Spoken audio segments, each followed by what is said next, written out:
नमस्कार। BA first year philosophy की class में मैं साहित्य आचार्य के आर ज्ञानी आप सभी का स्वागत करता हूँ। पिछले व्याख्यान में हमने अनेकांतवाद के बारे में पढ़ा था कि व्यक्ति का ज्ञान जो है वो आंशिक है, अपूर्ण है, इसलिए उसे सापेक्ष बात ही बोलनी चाहिए, उसे निरपेक्ष बात नहीं बोलनी चाहिए कि मेरा दृष्टिकोण जो है, मेरा मत है, वो सभी दृष्टियों से सत्य है। उसे ये बोलना चाहिए कि मैंने जो बात बोली, मैंने जो दृष्टिकोण दिया, मैंने जो राय दी, वो मेरे हिसाब से सत्य है, आपके हिसाब से वो असत्य हो सकती है। अगर इस तरह का अप्रोच हम लागू करते हैं व्यवहारिक जीवन में, तो हम वैचारिक मतभेद से मुक्त हो सकते हैं। इसलिए कोई भी जब हमें किसी वस्तु के बारे में अपूर्ण ज्ञान है, तो हमें उसकी संपूर्णता का बखान नहीं करना चाहिए।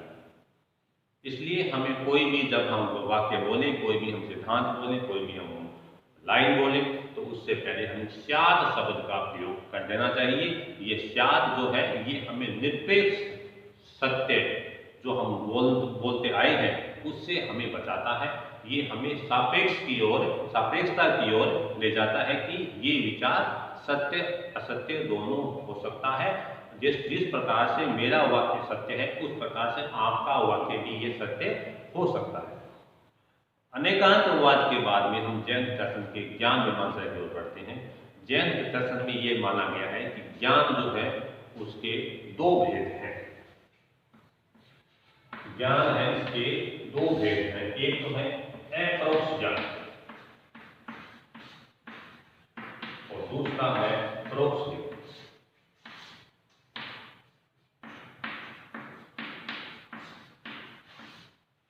ज्ञान के दो भेद हैं, अपरोक्ष ज्ञान, दूसरा है परोक्ष ज्ञान।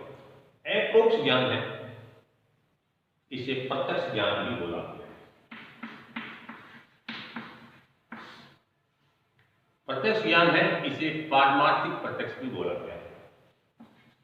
पारमार्थिक प्रत्यक्ष।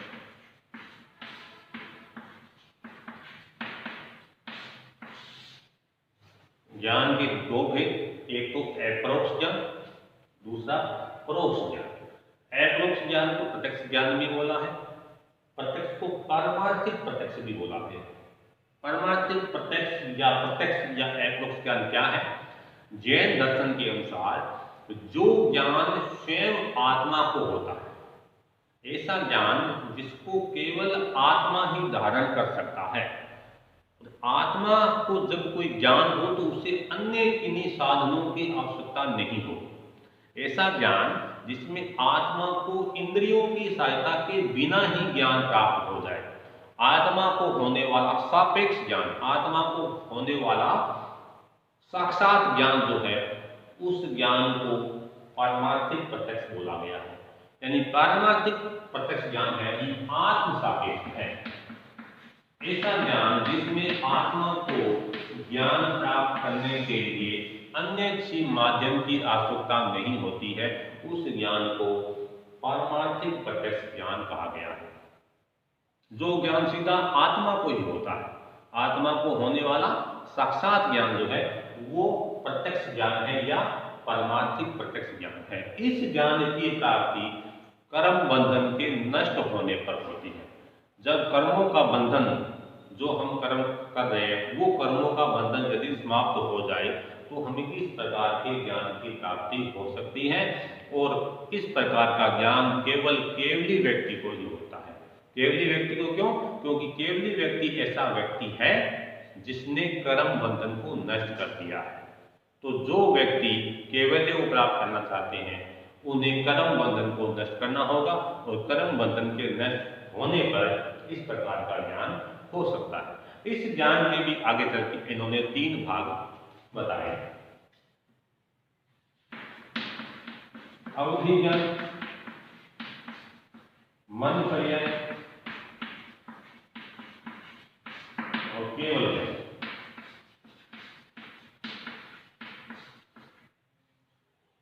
अवधि ज्ञान ऐसा पारमार्थिक प्रत्यक्ष ज्ञान जिस ज्ञान की सीमा होती है, यानी जिस ज्ञान की सीमा हो कि इस ज्ञान से तो हमें यहीं तक वस्तु का ज्ञान प्राप्त हो सकता है, इसके आगे की वस्तुओं का हमें ज्ञान नहीं हो सकता। उस ज्ञान को अवधि ज्ञान कहते हैं। देखो अवधि ज्ञान, जिस ज्ञान की सीमा होती है उसे अवधि ज्ञान कहते हैं। इस ज्ञान की सीमा क्या है? इस ज्ञान की सीमा यह है कि ये केवल रूपी पदार्थ को जानता है। ऐसे पदार्थ जिनमें जो रूप लक्षण होता है केवल रूपी पदार्थ को ही जानता है, ये ज्ञान की सीमा है। इससे अरूपी का पदार्थ, दो प्रकार के पदार्थ होते हैं, एक होता रूपी पदार्थ जिनमें रूप रंग होता है और दूसरा अरूपी पदार्थ जिनमें रूप रंग आकार नहीं होता है। तो ये ज्ञान जो है ये केवल इस ज्ञान की सीमा क्या है? इस ज्ञान की सीमा यह है कि यह ज्ञान केवल रूपी पदार्थ को ही जानता है, अरूपी पदार्थ को नहीं जानता, इसलिए इसे अवधि ज्ञान कहते हैं। दूसरा है मन पर्याय। जब व्यक्ति राग द्वेष को समाप्त करके राग द्वेष आदि मानसिक बाधाएं जो हैं इन पर विजय प्राप्त करके स्वयं के बारे में जानकर अन्य व्यक्तियों के भविष्य और भूत के बारे में भी जान लेता है। मन पर्याय ज्ञान ऐसा ज्ञान जिसमें व्यक्ति इस प्रकार का ज्ञान होने पर व्यक्ति सामने वाले व्यक्ति के मन के अंदर झांक सकता है और मन के अंदर झांक के वो देख सकता है कि व्यक्ति के दिमाग में इस समय क्या चल रहा है, व्यक्ति के अतीत के जीवन में क्या था और इसके भविष्य में क्या है। इस प्रकार का ज्ञान होता है उसे मन पर्याय ज्ञान कहते हैं। यानी ऐसा ज्ञान जिसमें व्यक्ति सामने वाले व्यक्ति के मन के अंदर प्रवेश करके उस व्यक्ति की मन की बातों को जान लेता है, इस प्रकार का ज्ञान जो है उसे मन पर्याय ज्ञान कहते हैं। दूसरे व्यक्ति की अंतर मन की बातों को इस ज्ञान के द्वारा हम जान सकते हैं। तीसरा है केवल ज्ञान। ऐसा ज्ञान जो केवल केवली को ही होता है, यानी इस प्रकार का ज्ञान जो केवल मुक्त पुरुष को होता है उसे केवल ज्ञान कहते हैं। केवली व्यक्ति जो होगा उसे नव तत्वों का ज्ञान होगा। जीव, अजीव, धर्म, अधर्म, आकाश, काल, पूर्वजल, ये नौ तत्वों में जैन दर्शन माने गए हैं। इन नव तत्वों का ज्ञान उससे केवली पुरुष को ही होता है। तो ऐसा केवली व्यक्ति या केवल ज्ञान कौन सा? ऐसा ज्ञान जिसमें निकट या दूर, भविष्य या भूत, पास या दूर, सूक्ष्म या स्थूल, दृश्य या अदृश्य सारी वस्तुओं का ज्ञान होता है, उसे केवल ज्ञान या संपूर्ण ज्ञान माना गया। तो ये पारमार्थिक प्रत्यक्ष ज्ञान के तीन भेद हैं, अवधि ज्ञान, केवल ज्ञान और मन पर्याय ज्ञान। ये तो हो गया अपरोक्ष ज्ञान।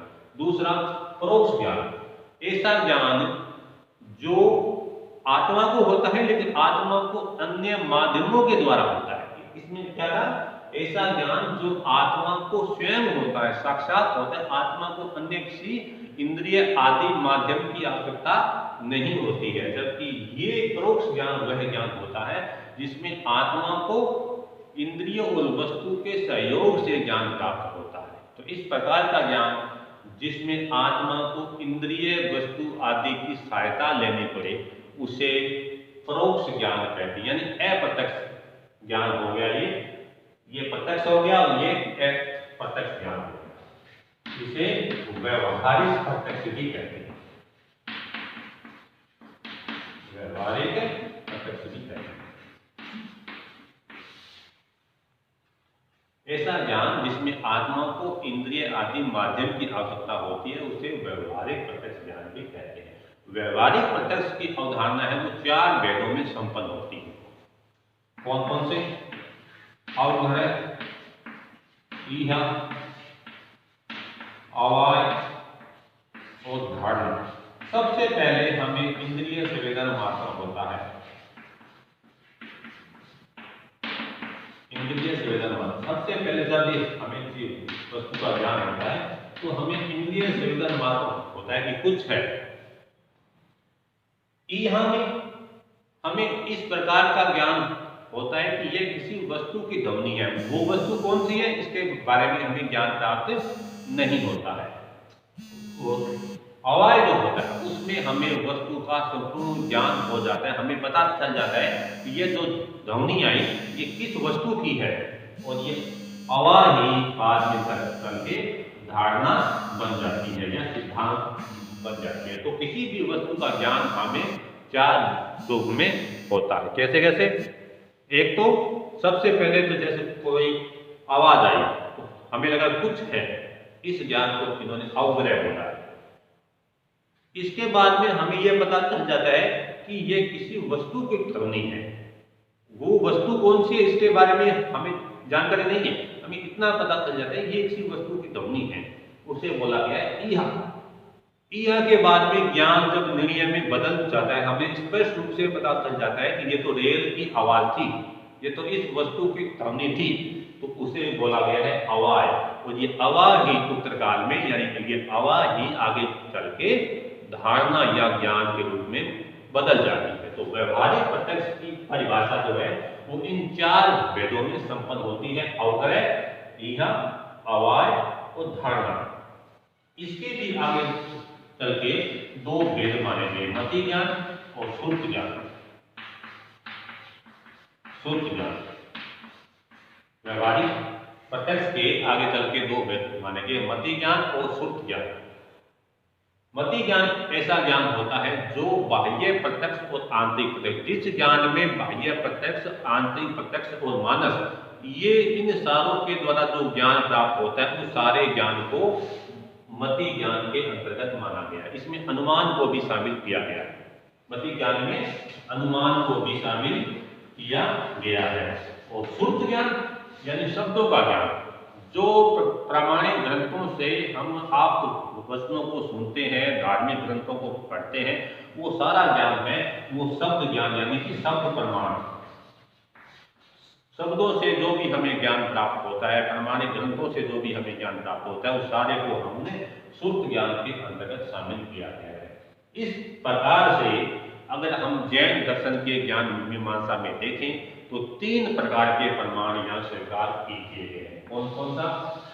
प्रत्यक्ष, अनुमान और शब्द। जैसा कि आपने देखा होगा, जब हमने चार्वाक दर्शन की ज्ञान मीमांसा पढ़ी थी तब हमने देखा था कि चार्वाक दर्शन की ज्ञान मीमांसा में केवल प्रत्यक्ष को ही प्रमाण माना गया था, जबकि जैन दर्शन में प्रत्यक्ष, अनुमान और शब्द, इन तीनों को प्रमाण माना गया है। धन्यवाद।